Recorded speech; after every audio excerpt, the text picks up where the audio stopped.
ព្រេងនិទានមួយគេនិយាយអំពីកូនមាន់3ក្បាលត្រូវបានសត្វកញ្ជ្រោងយកមកចិញ្ចឹមកន្លងផុតទៅជាច្រើនថ្ងៃការប្រើជីវិតរស់នៅរួមគ្នាជាមួយនឹងសត្វកញ្ជ្រោងនៅក្នុងរូងដ៏សែនតូចមួយធ្វើឲ្យកូនមាន់ទាំង3ក្បាលហ្នឹងចាប់ទុកកញ្ជ្រោងនោះថាជាម្ដាយរបស់វាកញ្ជ្រោងតែងតែព្យាយាមផ្ដល់ចំណីអាហារក៏ដូចជាបន្លែផ្លែឈើផ្សេងទៅកាន់កូនមាន់ទាំង3ក្បាលហ្នឹងដើម្បីឲ្យពួកវាហ្នឹងបានបរិភោគប៉ុន្តែកូនមាន់ទាំង3ក្បាលហ្នឹងវាក៏មានភ្នែកកំណត់គិតថាដោយសារតែម្ដាយរបស់វាហ្នឹងគឺជាកញ្ជ្រោងអញ្ចឹងពួកវាគឺមិនអាចច្រាស់ច្រាំបន្លែផ្លែឈើដូចទៅនឹងសត្វមួយចំនួនដែលដើរនៅលើដីនោះទេគឺវាត្រូវការសាច់សត្វជាអាហារឲ្យដូចទៅនឹងសារធាតុរបស់កញ្ជ្រោងលឺហើយវាក៏បានចាប់ផ្ដើមសើចហើយនិយាយប្រាប់ទៅកាន់កូនមាន់ទាំង3ក្បាលនឹងថាតាមការពិតទៅពួកឯងមិនមែនជាសត្វកញ្ជ្រោងទេពួកឯងក៏ជាកូនមាន់ដ៏សែនខ្ជូតតូចគួរឲ្យស្រឡាញ់តែប៉ុណ្ណោះក៏ប៉ុន្តែបែរជាកូនមាន់ទាំង3ក្បាលហ្នឹងធ្វើមុខឆ្ងល់ហើយអត់យល់ថាអ្វីទៅគឺជាសត្វមាន់បន្ទាប់ពីឃើញទឹកមុខកូនមាន់ទាំង3ក្បាលធ្វើមុខឆ្ងល់អញ្ចឹងកញ្ជ្រោងក៏បានដេញឲ្យកូនមាន់ទាំង3ក្បាលហ្នឹងចេញទៅដើរលេងឲ្យបាត់ទៅប៉ុន្តែស្របពេលនឹងដែរកញ្ជ្រោងក៏បានលឺសំឡេងចម្លែកចេញមកពីខាងក្រៅពេលដែលវាសង្កេតមើលខាងក្រៅទៅឃើញកូនមាន់កំពុងតែសង្កឹកថ្មិញដាក់ទៅកាន់ចចកមួយក្បាលកញ្ជ្រោងព្យាយាមរុញកូនមាន់ចេញក៏ប៉ុន្តែកូនមាន់ព្យាយាមដើរចូលច្អល់មុខចចកថាហ្នឹងមុខឆ្លើយចោលតាម៉ាយចចកនេះឃើញកញ្ជ្រោងលាក់កូនមាន់អញ្ចឹងវាក៏បានស្រែកសួរទៅកាន់កញ្ជ្រោងថាយីអាលបលយើមានរបស់ឆ្ងាញ់ស៊ីអត់មានចែកអញសោះម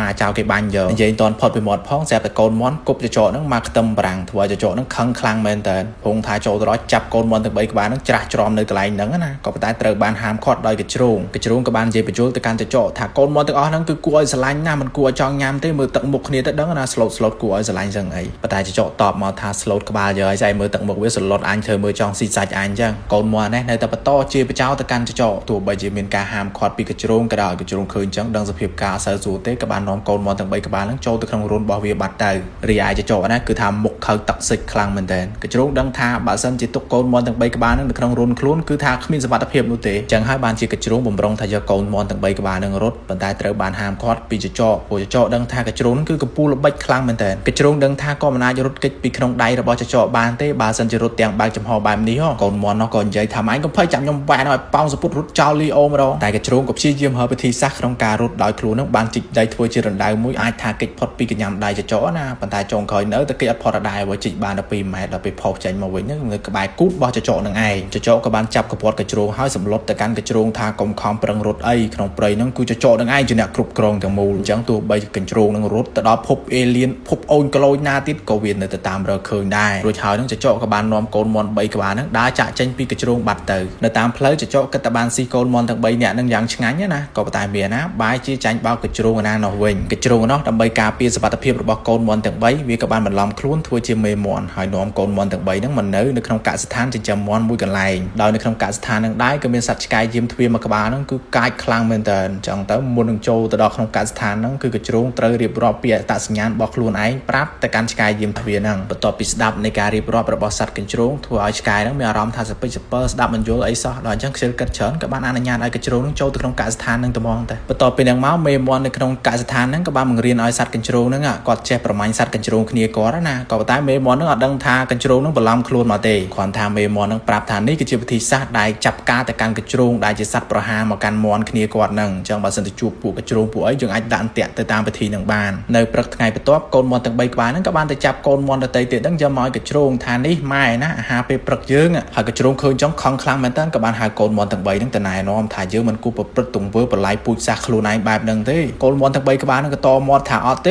គាត់មិនមែនកូនមាន់ទេណាគាត់គឺជាសត្វកញ្ជ្រោងហ្នឹងក៏តបទៅវិញថាអត់ទេពួកឯងទាំង3ក្បាលហ្នឹងគឺជាកូនមាន់ព្រោះកាលពីមុនយើងធ្លាប់យកពួកឯងហ្នឹងចេញពីមេមាន់យើងថាភងយកពួកឯងទៅឆាខ្ញែកឯតាក៏ប៉ុន្តែមើលទៅអត់ដាច់ចិត្តបានចំពួកឯងទាំង3ក្បាលហ្នឹងឲ្យធំប៉ុណ្ណឹងណាស្រាប់តែពេលកញ្ជ្រោងចេញពីផ្ទះវិញក៏បានឃើញមេមាន់ជាច្រើនហ្នឹងបានរុំពាត់ចិត្តកន្លែងហ្នឹងតែម្ដងកញ្ជ្រោងហ្នឹងក៏ដឹងថាអើយអត់សូវស្រួលទេពួកហ្នឹងប្រហែលជាដឹងរឿងអីមួយហើយទៅមេមាន់មួយក្បាលហ្នឹងក៏បានលើកកូនមាន់ខ្លួនមកប្រាប់ថាយប់មិញនេះដេកសុកស្រាប់តែមានកញ្ជ្រោងមកលួចកូនមាន់ខ្លួនយកទៅប្រហែលជាអាទិត្យហ្នឹងហើយកញ្ជ្រោងបន្លំខ្លួនធ្វើមាន់អញ្ចឹងទៅបន្ទាប់ពីដឹងការពិតមាន់ទាំងអស់ហ្នឹងក៏បានព្រួតគ្នាវាយកញ្ជ្រោងឡើងហល់សងល់យកតែម្ដងហើយពួកមាន់ទាំងអស់ហ្នឹងក៏បានសួរសួលមតិគ្នាដើម្បីយកកញ្ជ្រោងហ្នឹងទៅដុតទាំងរស់យកតែម្ដងប៉ុន្តែគណៈពេលដែលមេមាន់កំពុងតែនិយាយជជែកគ្នាជាមួយនឹងសត្វឆ្កែមានណាកញ្ជ្រោងហ្នឹងក៏បានលួចរត់បានសម្រេចទៅ ក៏លេងមកកាន់កូនមន់ទាំង3ក្បាលនេះវិញក៏បាននាំគ្នាតាមរើចចកហើយសុំចចកនឹងឲ្យជួយម្ដាយរបស់ខ្លួនដែលជាកញ្ជ្រោងចចកនឹងមានតែភ្លើជួយកញ្ជ្រោងណាព្រោះខ្លួនឯងចង់ស៊ីកូនមន់ទាំង3នឹងសឹងអីណាគឺតែចង់វាប្រហារទៅកាន់កូនមន់ហើយមានណាកញ្ជ្រោងនឹងក៏បានធ្លាក់មកលើកដៃចចក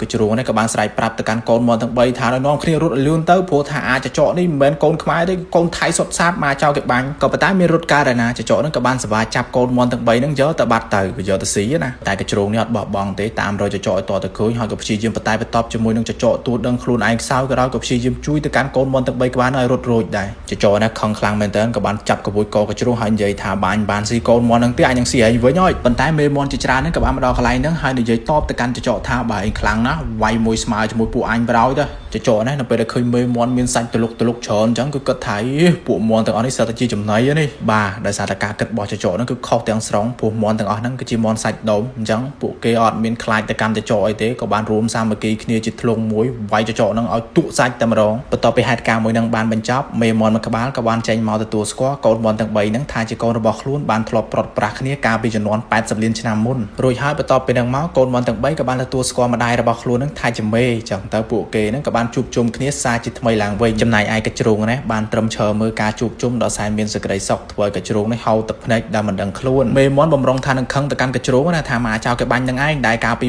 80លានឆ្នាំមុនធ្វើឲ្យគាត់និងកូនរបស់គាត់បែកបាក់គ្នាកញ្ជ្រោងក៏បានចេញមកសុំទោសថាគាត់ទទួលកំហុសគ្រប់យ៉ាងកាលពីគាត់បានធ្វើកាលពី80លានឆ្នាំមុនដោយសារតែគាត់បានប្រវាយប្រវាក់ម៉ែកូនគេឲ្យចេញពីគ្នាប៉ុន្តែចំពោះកូនមន់វិញបែរជាអត់ខឹងទៅកាន់កញ្ជ្រោងទេគាត់គិតថាដោយសារតែកញ្ជ្រោងនឹងហើយបានធ្វើឲ្យគាត់ភ្លក់រសជាតិនៃជីវិតហើយម្យ៉ាងវិញទៀតគឺកញ្ជ្រោងនឹងក៏បានមើលថែពួកគាត់ទាំង3ក្បាលនឹងបានល្អខ្លាំងមែនតើទោះបីជាកញ្ជ្រោងនឹងមិនមែនជាម្ដាយពិតប្រាកដរបស់ខ្លួនក៏ប៉ុន្តែអាចមើលថែខ្លួនឲ្យដូចជាម្ដាយរបស់ខ្លួនចឹងបន្ទាប់ពីនឹងមករឿងរបស់យើងក៏បានមកដល់ទីបញ្ចប់ដោយមានអត្ថន័យខ្លាំងមែនតើដោយសារតែកញ្ជ្រោងបានមកប្រាជីវិតរស់នៅជាមួយនឹងមេមន់ហើយសរុបជារួមមកគឺថារឿងមួយហ្នឹងគឺត្រូវបានបញ្ចប់តែត្រឹមនឹងហោ